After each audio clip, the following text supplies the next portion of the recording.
right now, so I'm not sure who's on, but I'm gonna go ahead and just kick off this marvelous live stream. Thanks so much for your guys' patience. Blake is even invisible at the moment, so that's exciting. But okay, so what is up, fam? It is your boy Dino Favara. I apologize for the technical difficulties, and thus we are starting 15 minutes late. However, that doesn't mean we're going to stop. We figured it out, so we're good to go. So, today we are going through Hot Takes, episode 3 of the Hot Takes podcast. And we're going to be talking about something very cool. We're going to be talking something very exciting. We're going to be talking about one thing and one thing only, and that is soup. So, is soup good? Is soup bad? Is soup useful? Who knows? But without much further ado, we'll be doing some Smash viewer battles after this. But while we do this, I want to check in with two of my friends who are joining me. We've got my brother, Blake Favara, and my friend, Ryan Treadwell. Ryan, could you kick us off with a small little intro about you? Oh man, a small intro. Give you a big intro. Oh. My name is Ryan. I'm currently drinking a Gatorade Frost Arctic Blitz and also a Blue Moon. Leads us to our sponsor of today, Blue Moon. Shout outs. You can taste the sauce. That's their slogan, I think. That's actually what I heard, yeah. That's true. I'm 26. I'm currently, yesterday was day 10 of COVID quarantined. I'm now free and able to move amongst the land. So that's fun. I have one dog. I have no children, and don't ask when that will happen. And yeah, I have a lot of opinions about a lot of things. I have a newsletter comes out once a day, brings up a lot of my hot takes, and so soup happens to be one of them. So here I am. Here we are. Man, that is a great segue, Ryan, because that is initially when I first heard about this belief that soup was bad from Ryan Treadwell. Where, funny enough, the day before I'd had a conversation with my brother Blake where he talked about soup being incredible. And I thought, why not bring the two together? So Blake, why don't you give yourself a big, small, medium-sized intro?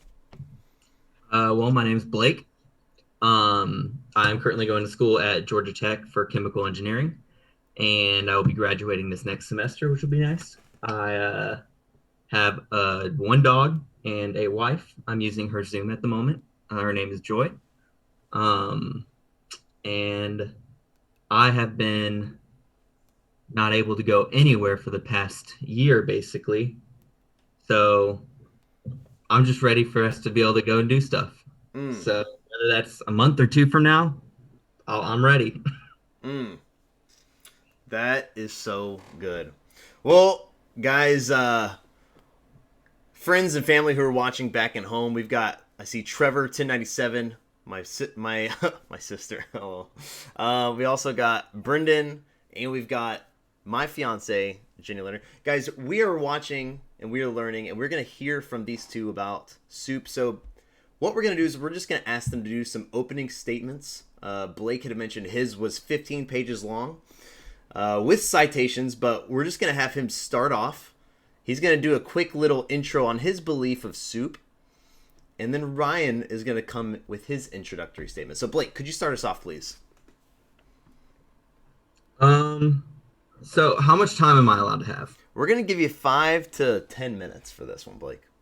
Okay, I'm going to take that full 10 minutes, Dino. Oh my gosh. All right, so let's go ahead and get started. So the number one thing, first, my main point would have to be that it promotes vegetable consumption, as you put vegetables in soup usually. It also promotes, lots of vitamin A, riboflavin, and stuff like that. A lot of good nutrients that you need, and then also supports a lot of hormone regulation throughout the body. promotes insulin resistance, helps you lose weight, helps you to deal with a lot of weight gaining attributes that people typically seem to have nowadays with all the bad eating habits. So really helps fight obesity. And yeah, dude, gives you soup belly at the end of the day, lets you go to bed without feeling hungry. So Blake, what is soup belly? I feel like we're going to hear a lot about soup belly today. well, it's just, and I won't get into the science of things yet. I don't want to take too much time as an opening statement, I guess. But basically, whenever you're hungry at night, I don't know about you guys, but I have a lot of cravings at night. And so when you just eat a bowl of soup, you eat what, 200, 300 calories? And then you're stuffed. You don't want anything else. So you go to bed feeling satisfied, not craving anything, and you're just good. Man, that is a solid definition of soup belly.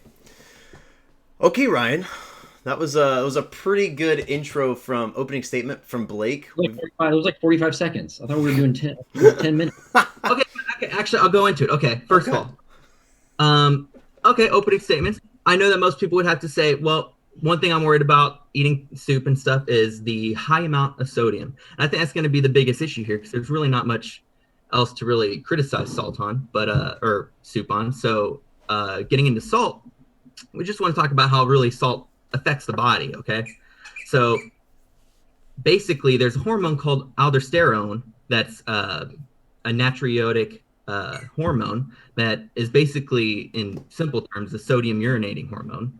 And these hormones are usually secreted when sodium intake is increased. Okay, now basically, in Selden and Grisham's book, The Kidney, 5th edition, all 9 of the natriuretic hormones discussed in therapeutic effects ranging from improved kidney, heart function, and preventing growth of cancer cells.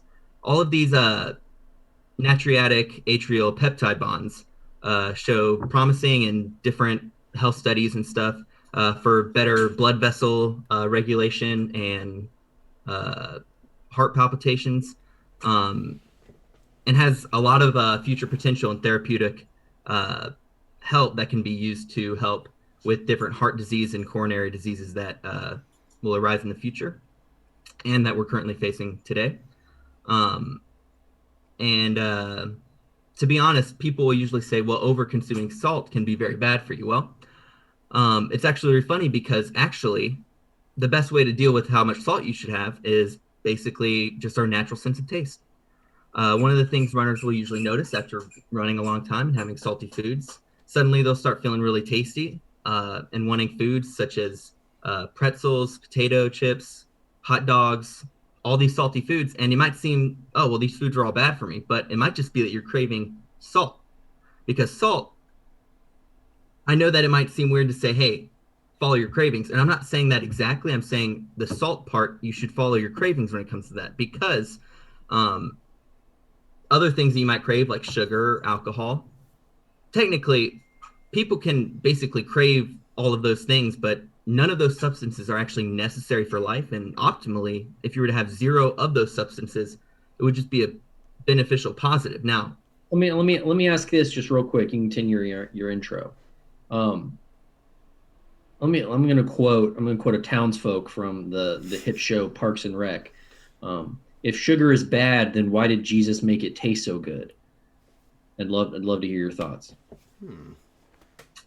So basically, sugar was created as a way. I'm going to actually answer that, but give me 1 second. I am in the middle of. Let me finish this one point, and I'm going to hit that point really well. Okay. Okay. So technically, none of those sugar, alcohol, and all that stuff. Net positive would be if you had 0 of it, it would be a net positive. But if you do not consume salt, it would have a negative response to your body. You need salt to survive. And to be honest, all of those other systems have a different feedback system to your body. Think about this. When you eat more of it, you want more of it. And so it has a positive feedback.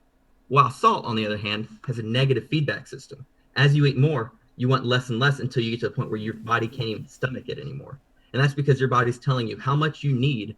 And then once it gets to the point where, oh, I'm good, I don't need anymore, it tells you to stop. And you just don't crave it. You don't want it. You can't stomach it. You put it in your mouth and I can't eat this.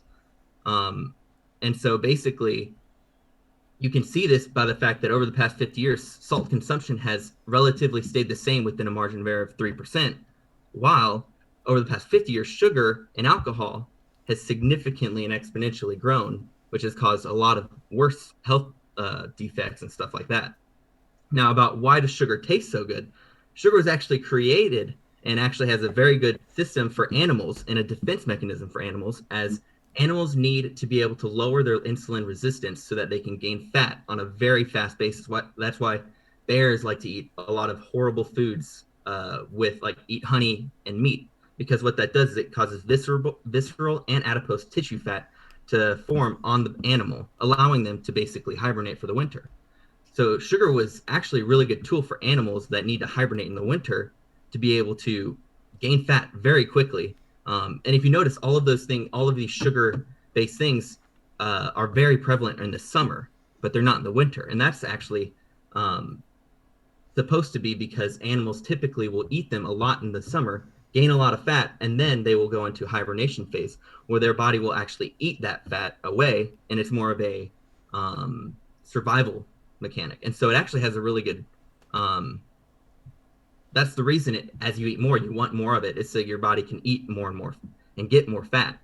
But as us humans, we don't have a hibernation phase, so gaining more and more fat can just lead to worse and worse health. So is this, just for clarification, of course, is this a claim that if you do a meat only diet, that's going to be bad for you? So here, I'll go ahead and get into that. So basically the salt on effect. The reason, actually, people talk about the ketogenic diet, carnivore diet, you always get what they call the keto flu or the carnivore flu, all right? And this involves headaches, fatigue, nausea, muscle weakness. Now, symptoms. A lot of diarrhea. Yep, exactly. And you know what those symptoms are all caused by? They're caused by 2 or 3 factors, but the biggest one, I believe, and what most other researchers believe, is sodium depletion. And this happens because higher level of ketones and a greater release of glucagon throughout the body, and particular levels of lower insulin. All of these things occur during hibernate or carbohydrate restrictive diets. Okay, and so the increase in body excretion tends to happen rapidly, quickly. And this is all due to the fact that, scientifically speaking, your body, like the kidney itself, is what usually is used to regulate your sodium. But as you're losing all of this water weight and excreting all this water, you're not having the carbs to hold on to the water that will retain the salt, which allows your body to keep that salt and electrolytes within the body, which your body desperately needs. And this is what leads to the keto flu. But they act like it's kind of it's unavoidable. However, and this is from personal experience and from a few research studies that they've had, it's actually completely avoidable if you just double up on your sodium intake. Typically, your body will actually be able to get those minerals, vitamins, and retain vitamins better, get the minerals and electrolytes it needs to actually help regulate more of the change going on through your body by getting onto these diets. So I'm not saying it's healthier to be on these diets, but those effects that you get from being on those diets, you can see a net positive gain if you were to actually counteract that with eating more salt. So Blake, how does all this tie into soup? Here's the kicker. So I have to bring out this research study, okay? So it wasn't a Bill Nye episode. Come on. So this is my big home run, okay? Here we go. Okay? Are you guys ready for this? I'm ready. Oh yeah. So salt with the combination of one other material is so beneficial it's huge. So many people say that it can low salt, like people suggest low salt diets and stuff like that for diabetics and stuff because it makes sense. If you lower the salt, you lower the amount of water going into the blood cells, lowering the intensity and size of the blood that your heart has to pump, making it work less hard, making it more likely that your heart won't give out from having to pump so much blood or how big the blood is. Okay, so that makes sense mentally. But however, first of all, there's a few flaws in that, in the fact that your heart's a muscle. That's like saying, I'm not going to go to the gym and work out my muscles. That's just going to weaken them. Okay, first of all, that's a very flawed aspect. Typically, you want to work out your muscles to make them stronger. The harder they work, the better they are. Now, the difference is that people are making their hearts work harder, but not giving them the nutrients that they need. So here's the deal. Salt is very beneficial in contrast with all these other things when combined with other materials. Now, this material is very important. For instance, Japan had probably the biggest, I would say, strongest argument against salt for a while. So the Japanese people, they're known to eat lots of salt, lots of salty food, ramen, stuff like that. And for a while, they had the lowest heart rate disease, but they did have the highest rate of cardiovascular conditions and stroke and hypertension. Now, in the Akita prefecture, there was a specific high rate of hypertension, and they did consume a lot of salt as well, which was people thought was a prime suspect of why they were having hypertension and high cardiovascular diseases.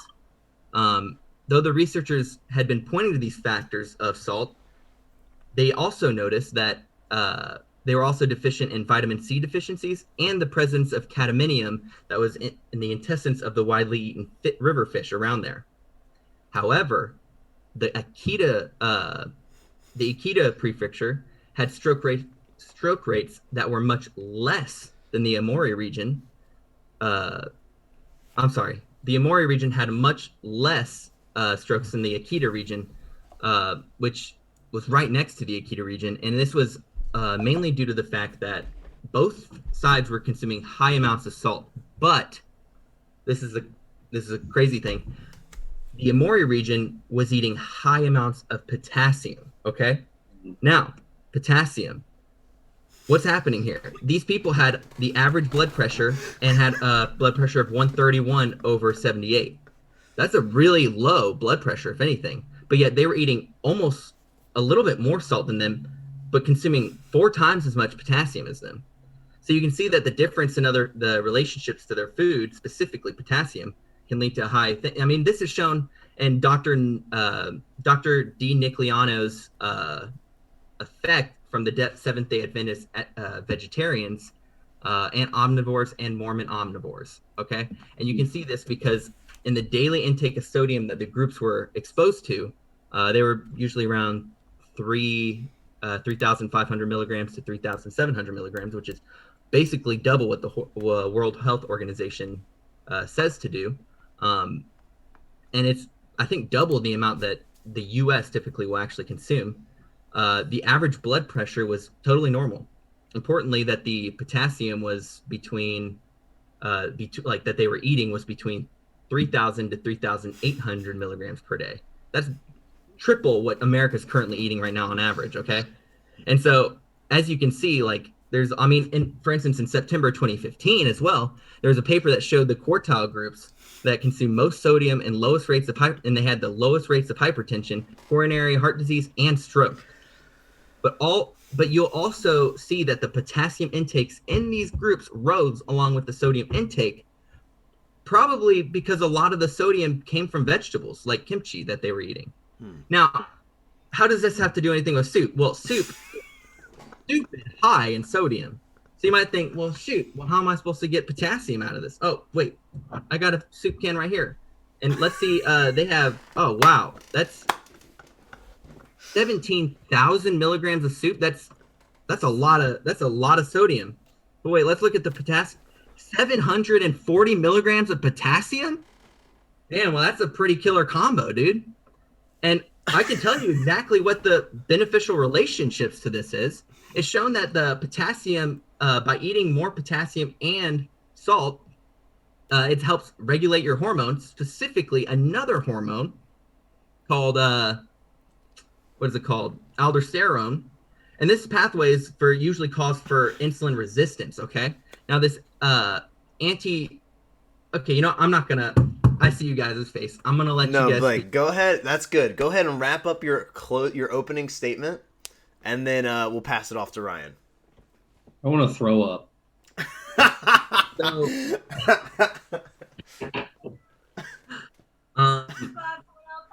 Basically, you get you're healthy, and you're satisfied. You go to bed with soup belly. I'll wrap it up with just that. I won't good. go into. Okay. That's good. Wow. Beautiful opening statement, Blake. There was a lot in there, but I'm glad you shared it all because now it sets a beautiful stage for the rest of the conversation. Ryan, would you go ahead and open with your opening statement? Oh yeah. So, other than reading from a screen, what I'd like to do is rather than poke to the science, I'd like to maybe pull on the little heartstrings a little bit. Um, Blake, was a beautiful opening statement. You've obviously done your research, and I applaud you for that.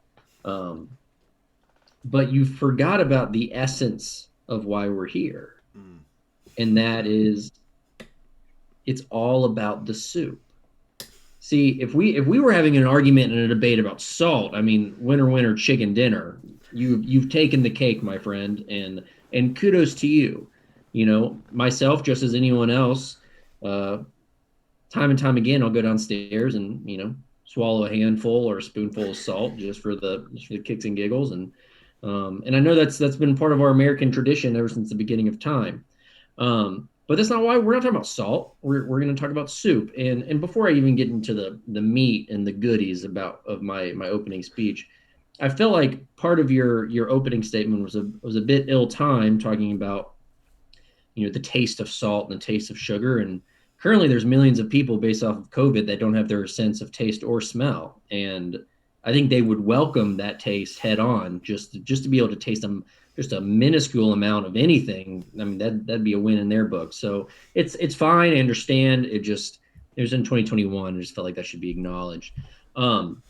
So getting into soup, I understand the promotion of salt and potassium and the crunch and the celery, and that's great. All of that stuff is good. And but under that argument, that's fine. So why don't we just place soup into the definition of medicine? If we're solely consuming soup, solely based off of the goods that it provides us, then let's throw it in the medicine category and say, you know what? I'm feeling a little ill.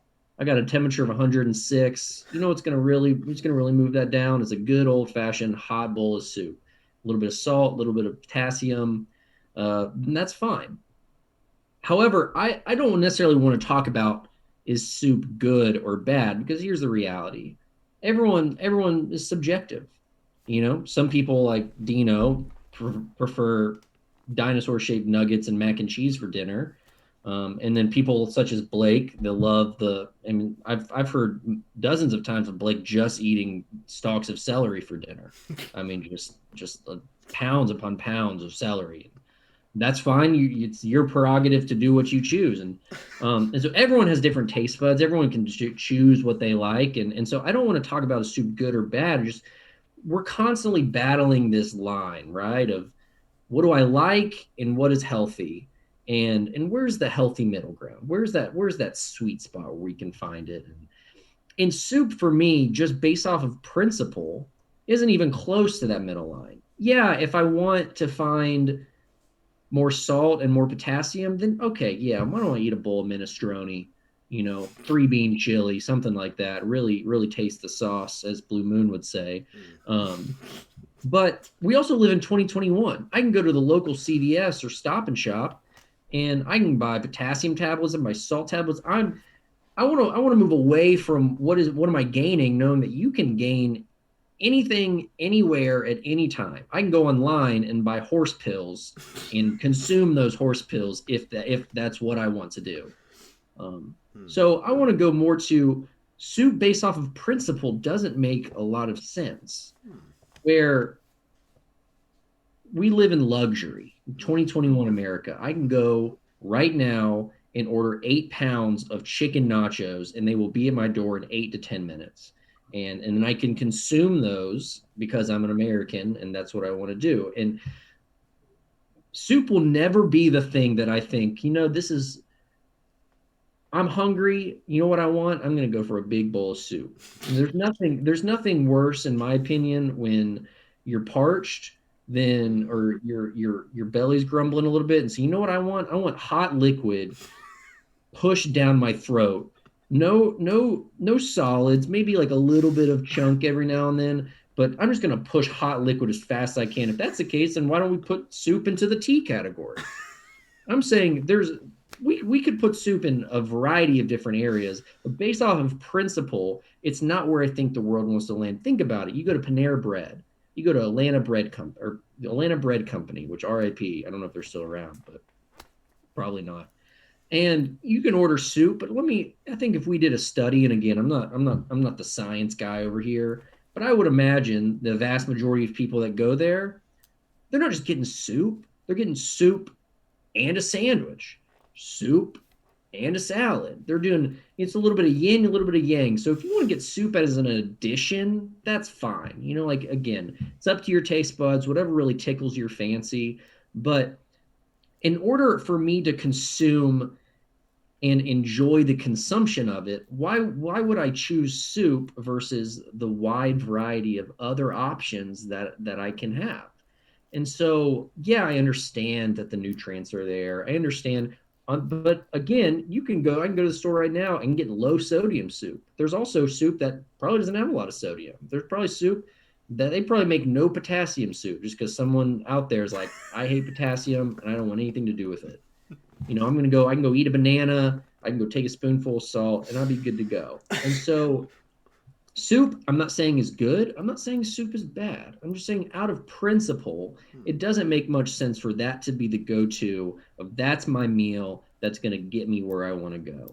And so you can push science, you can push all these things. At the end of the day, I'm going to choose those chicken nachos, and then maybe I go out and choose a few tablets to take. I'm going to choose maybe even a salad, a little vinaigrette on the side, something like that. And I'm going to feel more nourished, and not even based on what I'm consuming. Let's not forget that food is not just about what you taste, it's what you smell, it's the experience when I sit down and what my body and soul says when I'm looking at the food in front of me. And when I see soup, you think this is fine. I mean, it's like whatever. But I look at a burger, I look at a grilled chicken sandwich. I look at, if I'm eating soup, I'm eating 85 saltine crackers on the side because that's going to give me the consumption that I need to think, you know what, this meal was worth it. So, kids, friends, eat your soup, do your thing. I won't judge you for it. But on the principle of it, there's a lot of other better options to go. And so there I am. Just to speak a little bit on some of those things. I swear, Blake, if you bring up one more study, I'm leaving. If you bring up one more. I was just going to say that I was under the impression that we were trying to talk about whether soup's good or bad. I thought that was the title of it. But, sure. And to be honest, I'm actually okay with not talking about the science behind things. I have a bunch of there's a few more points that I would have liked to talk about, but I don't mind not bringing them up. My only thing was some people will say the over amount of salt in soup makes it bad for you. And I was just trying to counteract that argument before anybody made it. Now, there's a lot of the other health benefits to it. And you were talking about how, okay, we'll put it over in the medicine category, which you're right. It is great medicine. It's been used throughout the ages. Hot chicken noodle soup has been used when you have a sick, you have a cold, because it helps boost the immune system. Makes it good, in my opinion. But medicine. We don't talk about that if we're just talking. And I agree with you when it comes to the fact there are a lot of other things out there. You can eat a banana for that potassium. You can eat a sweet potato for beta carotene. I mean, you can eat all of these great foods like red meat. I love red meat, and it has some vitamin K12, all these great things. I'm not going to get into the science of everything, but all of it's great. I totally agree with you there. But the beauty of everything is that it is a good addition. I would never advocate for eating only soup. In fact, I think it should. My whole thing is that just eat it at night if you're hungry. That's the best time to eat it. Not during the day, not in the morning, not for breakfast. Breakfast, if you're eating soup for breakfast, I feel sorry for you. If you're eating soup for lunch, I feel bad for you. You want it as a side for dinner? Okay. But I agree with you. But at night, before bed, you get soup belly, you're satisfied, you don't feel stuffed, you feel stuffed, but yet you only had 200 calories. You feel great. The best part about it for me is that how much does that burger cost you? What, $10, $14 if you're going to a nice place? I just spent 79 cents on soup and I'm good for the night. I mean, the cost effectiveness in soup is just ridiculous. And as a frugal man, I just can't see it as just a blessing. Okay. Is this the same frugal man that was on the carnivore diet not too long ago? Oh, I did the carnivore diet, and I just wanted to see how it felt. Now, felt great. Also had some crazy diarrhea In there. and it had some great benefits and it had some downsides. But you know what? I'm always willing to try new things, okay? And I'm not willing to say, you know what? I want to eat my chicken nachos. I'm not going to try your thing. I'm all for trying everything and just seeing how it goes and then saying, you know what? Now that I've tried it, I can make a choice on it. That's fair. Sure. But have you tried soup belly? Have you tried eating soup before bed? Have you felt that feeling of just having a belly full of soup right before bed? No, but I've had a hot cup of tea, which I would imagine is probably almost identical. Oh, it's completely different. It's completely different.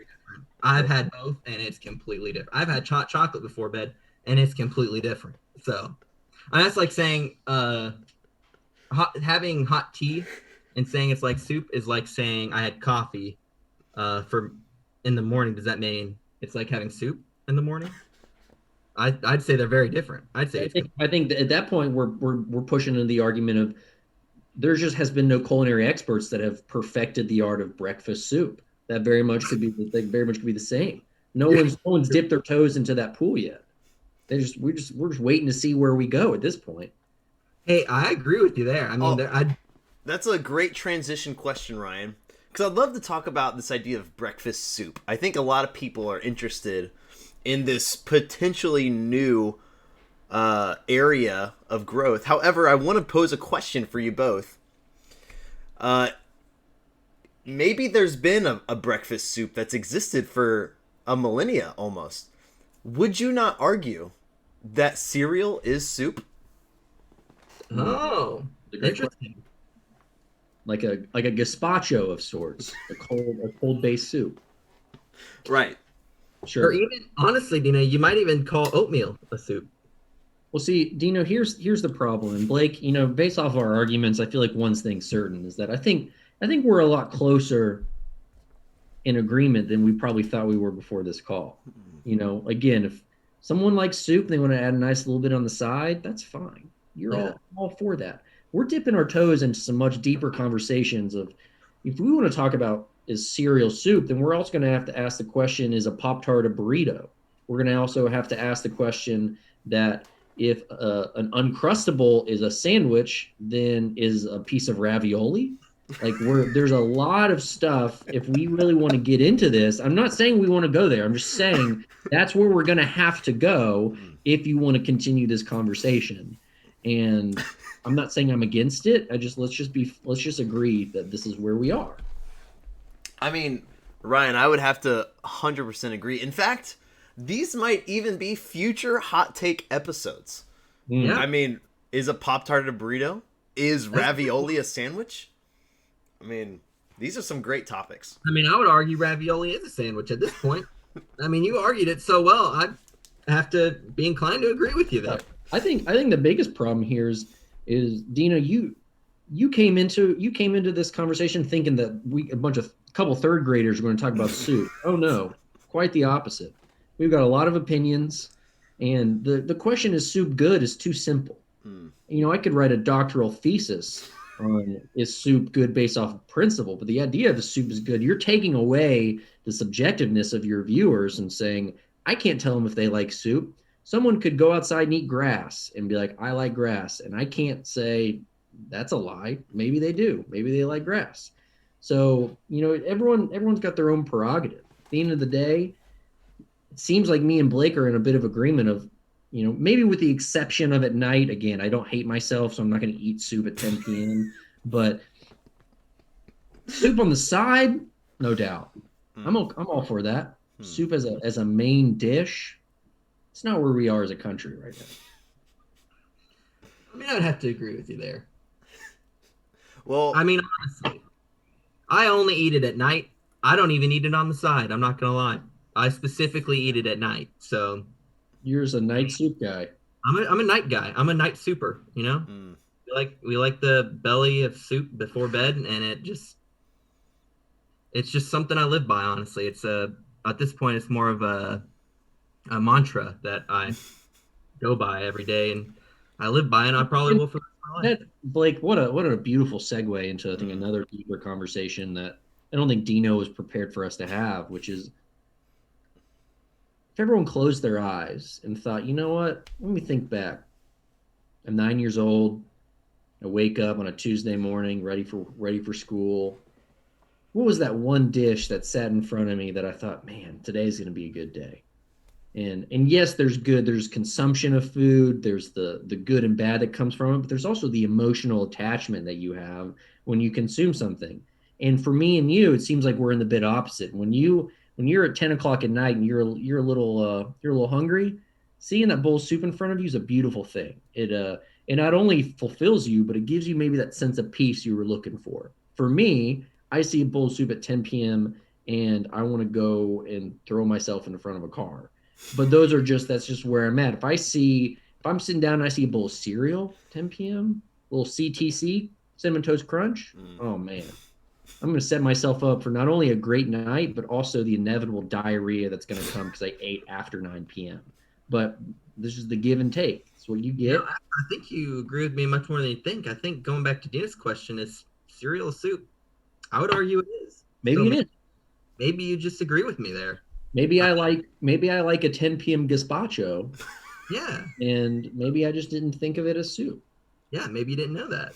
Hmm. I mean, you have to open your mind up to be willing to see these different possibilities out there. Sure. So far, you've been looking at a scope at one thing, but yet now that you kind of opened your eyes up to really see the big impact of what cereal could be and the possibilities that are out there for what it represents as a So whole. let me clarify then. I think based off of principle, I don't agree with the what society currently judges soup as soup.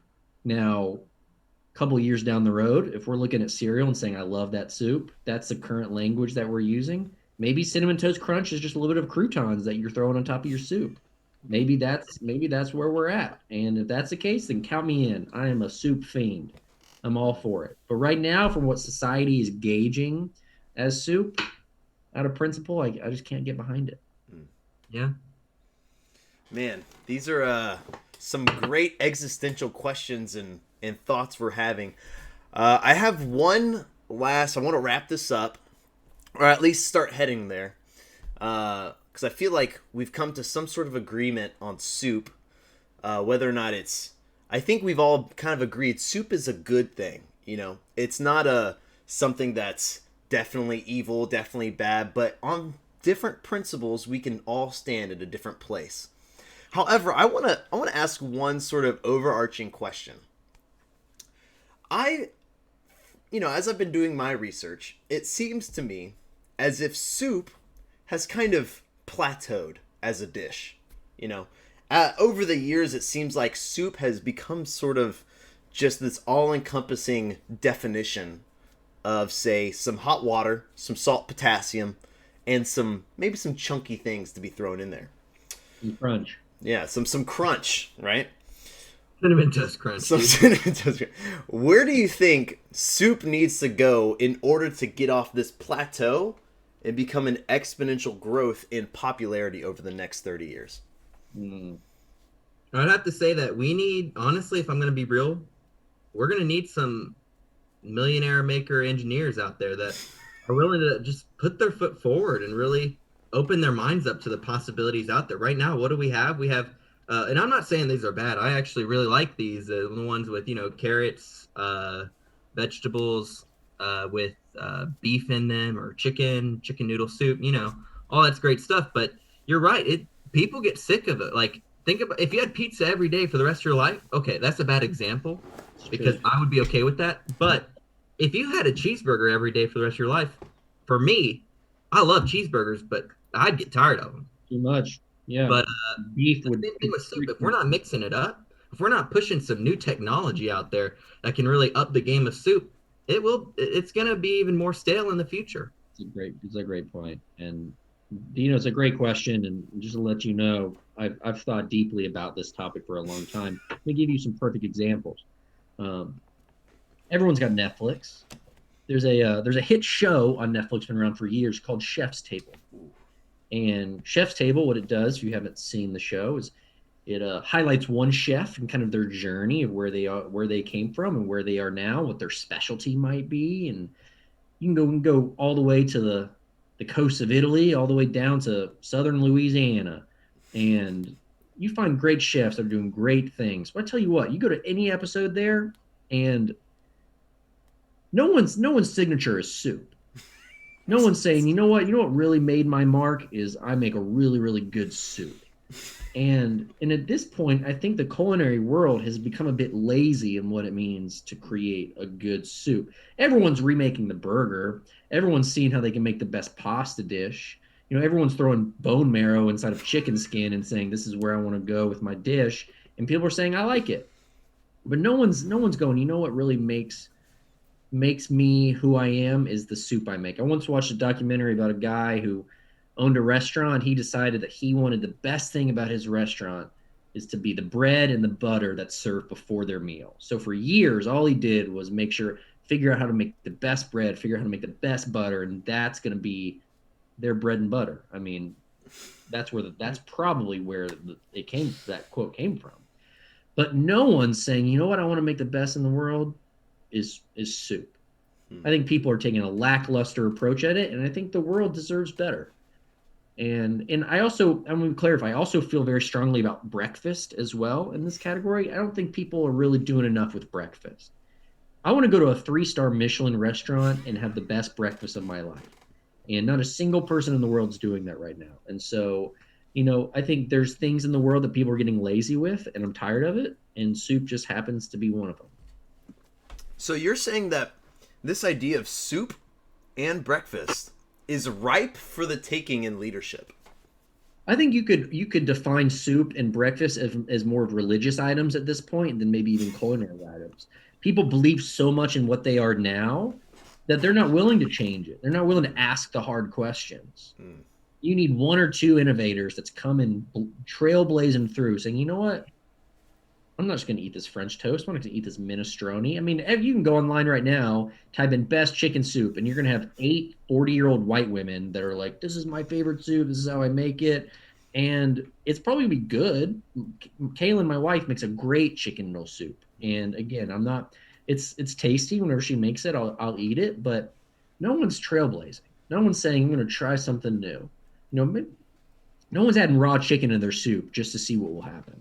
And we need some people that are willing to take some risks to be able to change soup and breakfast to be what we need it to be. Yeah, you're right. I mean, to be honest, think about burgers. I mean, love or hate Five Guys, I'm not a big fan, but I can appreciate the fact that they're trailblazing a little bit. I mean, they came up with the double grilled cheese burger. Yeah, it's great. 2 grilled cheese, putting it in between a patty, and I mean, that's revolutionary at this point, but and then people are trying crazy. They're putting jelly on burgers. They're putting sweet things. They're putting mac and cheese. They're trying new stuff. What's the last time you went to a breakfast restaurant and they had anything other than French toast with strawberries on top? Yeah, that's fine. I'm going to eat it. And I'm going to like it. But it's not going to give me that fulfillment that I need in my life. No. So, guys, I've got a follow-up question for you guys here. This is actually one coming from our chat on Twitch today. Someone I've got, I believe it's Curly, Rip Curly 77229, is posing a question. He's saying, "What about gumbo?" Yeah, we got a few people in the chat asking about gumbo. Gumbo, chili. We're trying to enter that conversation, huh? We got not to mention stew. Like gumbo, stew, chili. Chowder. Chowder. Where are we with those things? I would have to say that soup is an umbrella, Dino. Okay, it's not just one thing. You can't just say, "Oh, chicken noodle soup." That's the soup. If you're gonna take this revolutionary way of thinking about soup, that there's many different types of way to make soup, and we need to actually expand those ways into new territory that we've never seen in human history. Basically, trailblaze the way to a new tomorrow for soup. And if we're just trying to classify chicken noodle soup as soup, I think that's a disservice to all of those, great thinkers out there, and just beautiful people that had minds enough to take the brave step and be brave enough to just move forward and make gumbo for the first time. I mean, I'm sure someone said, "What's that? Is that soup?" No, that's gumbo. Well, it looks like soup. It's Well, true. that person was brave enough to call it something else, but let's be real, that guy was making soup. Me And it too. was a great kind of soup, and it was revolutionary, but it's under the soup umbrella. It's under the soup umbrella. I think you ask yourself the hard question of, if the dish I'm consuming comes with a side of something else that is needed for the consumption of it, then I'm going to classify that more as soup. For example, you're getting saltines with a gumbo. You're getting a piece of cornbread with your three bean chili, and that's fine. It's delicious. But you can eat a burger by itself, and yeah, you can have some additions like fries, but they're not needed to the beauty of what the burger is. I think if you're adding something to the side, then you're going to quantify it as soup, and that's what it's got to be. And like Blake said, soup is an umbrella, and whether you like it or not, gumbo has to be soup, and chili has to be soup. And we're not basing soup. We're not going to base soup solely on the texture of it, because then you're going deep into those jelly soup. But no, probably not. You're gonna go into, what is society telling us right now? And we can look to the future and think, what do we want it to be? But let's be honest, this is where we are. And I may hate it. Everyone else may hate it. You may like it. But gumbo is soup. Chili is soup. I don't think there's an argument there. Anyone that's making that argument should leave right now. You shouldn't listen to this live stream anymore. I think we just lost our whole viewership, guys. Actually, There it is. there it is. That's worth it. Here's another question coming in hot from Blake and I's sister Ansley. Ryan, you mentioned a great point. You said, if you need something served with a side, you could classify that as a soup. Let's talk about a burger. Usually Okay. burgers come with fries, right? No one gets steamed broccoli, but usually people get a burger and have a side come with it. Yeah. And there's a mixture of ingredients that go into a burger. Could this be classified as a soup? 100% not. That's an ignorant to even ask. Let me. I got a couple things. First off, I hate your sister now. We're there at this point because of her question. I'm at a local pub, looking for some apps, maybe some nice appetizers. Or some cheese fries. You can have something. If we're adding fries to the edge of the burger, yeah, they're nice additions. They're a beautiful pairing, but one is not needed without the other. I can eat cheese fries without a burger and enjoy those cheese fries. I'm not going to a pub and saying, what's going to be really good for our appetizer is 8 saltine crackers. Like throw those on the table, and we're going to consume those up. That's going to be a great appetizer. There's a lot of genres in the culinary world that need things to maybe define them as what they are. So in this specific instance with soup, I think I'm partially defining it as, if you're adding something like a saltine or a carb base to add value to it, then I think that's looking more towards a soup. Blake, anything to add? No. No, I think soup is a net positive good, but I do agree that there needs to be some revolutionary thinkers out there that really push the space forward to a new level that hasn't really been seen yet. That's true. Amazing. Ainsley, I'm sorry for what I said. I got heated. I didn't mean it. Hope one day we can be friends. We'll have to check in on another episode, follow up, and see how that relationship goes. But guys, I would like to give each of you a final opportunity, a closing statement of sorts, as we wrap up this podcast. Ryan, why don't you start, and Blake, you can close it out to finish after Ryan. I came into today thinking, I'm about to hash it out. I'm about to lose my voice.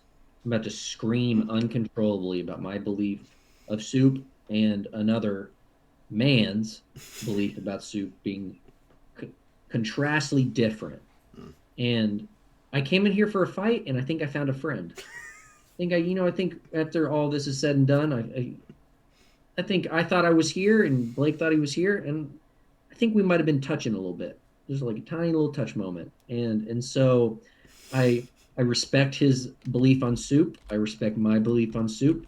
And at the end of the day, it's all about what you know. It's all about who you are, and that's enough.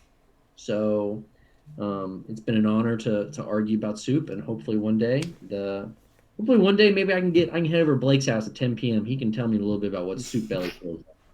We can consider that. Mm. All right. Well, I mean, I'd have to agree. I mean, I thought we were gonna come in here.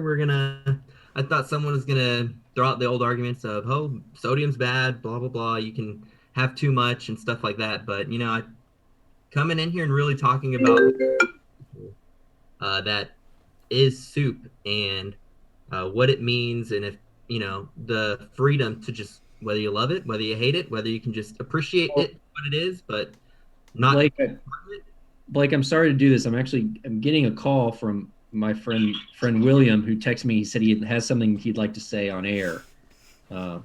William, you're currently on speaker, so if you have anything to say, you can, by all means, go ahead and say it. Sure. Long time listener, first time caller. My hot take: Blake clearly won this argument. Didn't put together a solid point the whole time.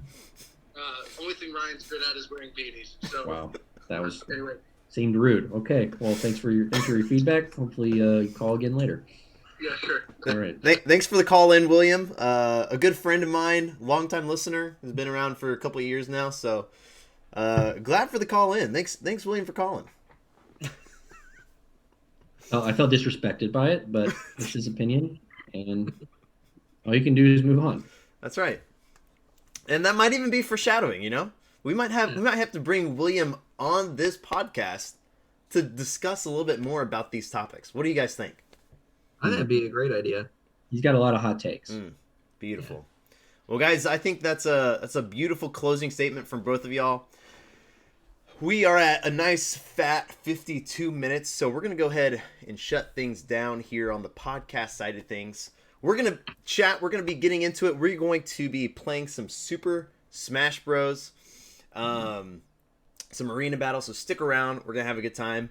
But if you are listening on podcast, make sure to subscribe, drop a comment. If you're watching on YouTube, hit that subscribe button, maybe a like, maybe comment what other hot take you think we should do. But that being said, Ryan and Blake, thanks for joining. Friends, we will see y'all next time. Adios. Peace. All right, bye. And, oh, look at that. Look at that. Guys, what a grand time. What a grand... No. Right. Oh, my gosh, guys. Oh, we're gone. Oh, jeez. Okay. Why isn't the webcam playing? Oh, my gosh. Ah! We're here. Ah, there we go. Hey, guys. Hold on for me real quick. Hold on. Hold on. We're doing this live, fam. Actually, we're going to go here. There we go. We're going to do this live. Y'all ready for this? So, friends, we're about to hop on. We're going to play some Smash. What do you guys think? I'm actually going to open this sucker up. Ansley, I'm sorry I